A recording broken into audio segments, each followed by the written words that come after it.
What's happening, folks? Back with another reaction, back with some more Belinda Carlisle, and we're back to finish the regular album for the 1986 self-titled or Belinda album. Though, once again, shout out to Phil, we are working with the 35th anniversary edition of the album from 2021, and it has a second disc with bonus tracks, so we'll go to those next. But the final tune on the original album is Stuff and Nonsense, which is amusing for a couple reasons. One, both words are a bit general. Certainly stuff, it's sort of a placeholder noun. It doesn't refer to the specific character or identity of whatever objects or entities are being referenced. And nonsense is a bit of the same in that it's not referring to the information which is alleged to make no sense or to be nonsensical, but it is also a placeholder. So yeah, one is just general, the other is general and also critical, or takes a negative or suggests negative connotations. So I wonder what the stuff and nonsense are. I wonder in what context they're being addressed. I wonder whether the narrator is the person who considers the second part of the equation nonsense, or a conjunction technically. So yeah, there's an interesting perspective just based on the title, but it's not clear in what context or direction these assessments or labels are being applied. So let's see if I can pick up on at least some of it on a first listen. This is Stuff and Nonsense by Belinda Carlisle, the final track on her 1986 album, Belinda.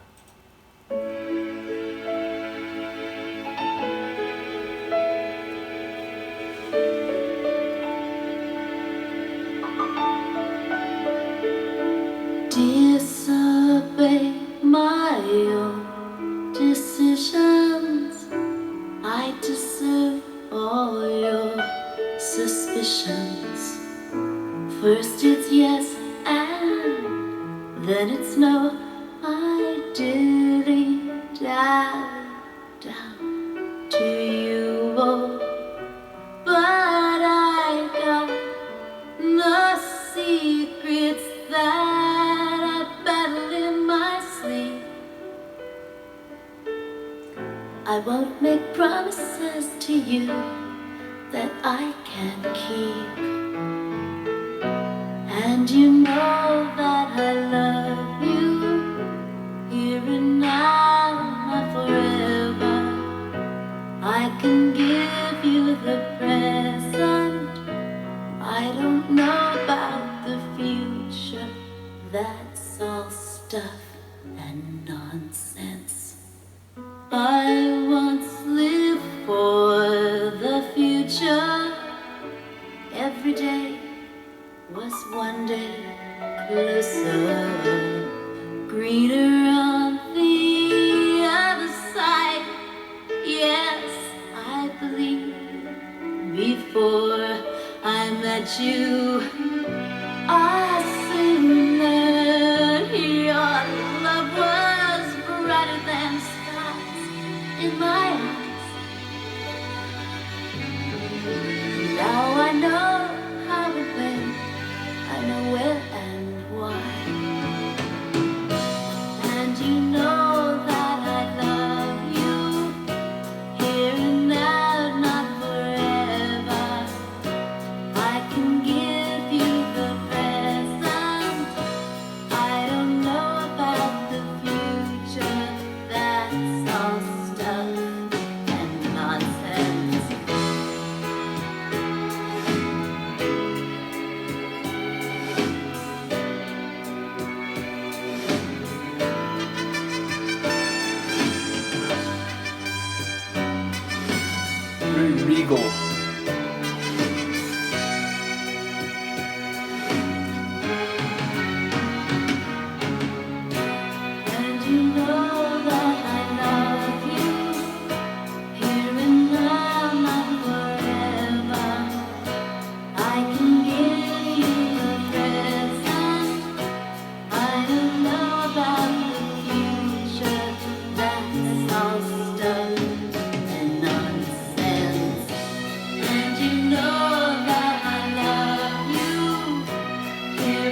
slow fade. Here and now, not forever.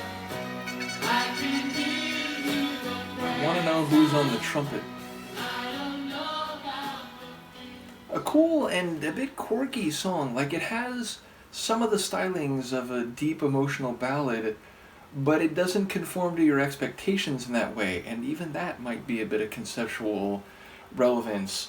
Yeah, it sounds a bit sing-songy more so than a deeply emotional ballad. It feels a bit quirky, including with the arrival of the trumpet, which again has this sort of royal, regal kind of feel that seems a bit, not out of place, but a bit unusual in the sonic environment in which it appears, which is otherwise, considered and thoughtful.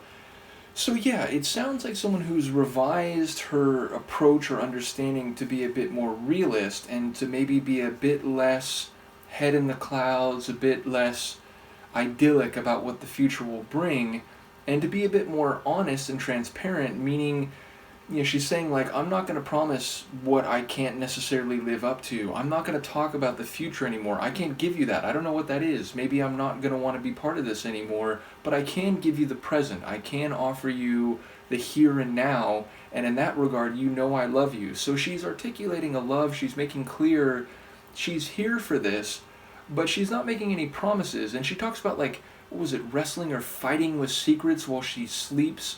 So it sounds like maybe she does have doubts. Maybe she does have a lack of certainty about how much she's going to commit to this, how long she might want to be part of this connection.